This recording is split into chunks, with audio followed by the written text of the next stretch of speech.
तो guys, Vodafone और idea बन चुके हैं न्यू ब्रांड वीआई के नाम से। जैसे जियो है, एयरटेल है, उसी तरह अब नया ब्रांड है वीआई। तो वोडाफोन और आइडिया ने एक दूसरे के साथ मर्ज क्यों किया और आगे जाकर टेलीकॉम इंडस्ट्री में क्या चेंजेस होने वाले हैं, सब कुछ जानेंगे हम इस वीडियो में। तो इस वीडियो को लास्ट तक ज़रूर देखना।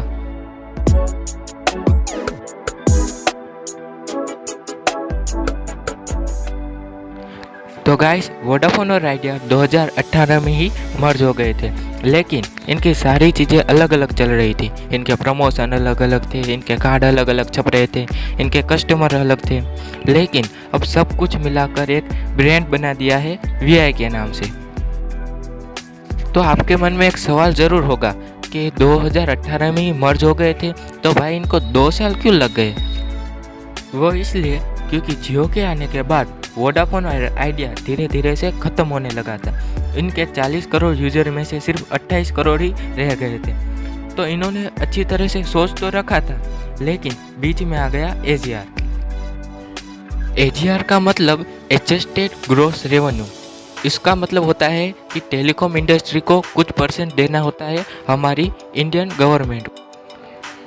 तो अब हर कंपनी को अपना पुराना बकाया देना था।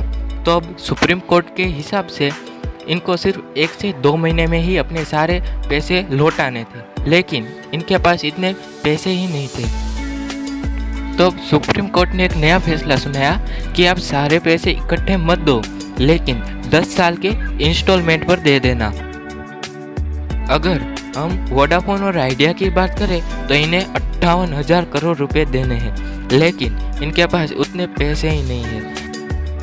तो अब इन्हें थोड़ा टाइम मिल गया पैसा देने के लिए। ये ऑलरेडी 8,000 करोड़ रुपए तो दे चुके हैं, लेकिन 50,000 करोड़ देना बाकी है। अगर ये 5,000 करोड़ पर ईयर के हिसाब से भी देंगे तो भी ये इनका सारा टारगेट पूरा हो जाएगा।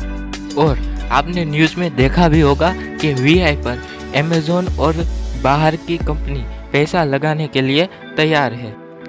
और अगर हम जियो की बात करें तो उसके अंदर ऑलरेडी फेसबुक, गूगल, माइक्रोसॉफ्ट जैसी बड़ी बड़ी कंपनियों ने इतना पैसा लगा दिया है कि उनके पास एक भी रुपये का लोन नहीं है। और आज की तारीख में देखें तो इंडिया में सिर्फ 3 ही प्राइवेट कंपनी है, वो है वीआई, जियो और एयरटेल। हम जियो की बात करें तो उनके कई सारे यूज़र्स हैं। माई जियो में आपने देखा होगा तो उसके 100 मिलियन प्लस डाउनलोड्स है।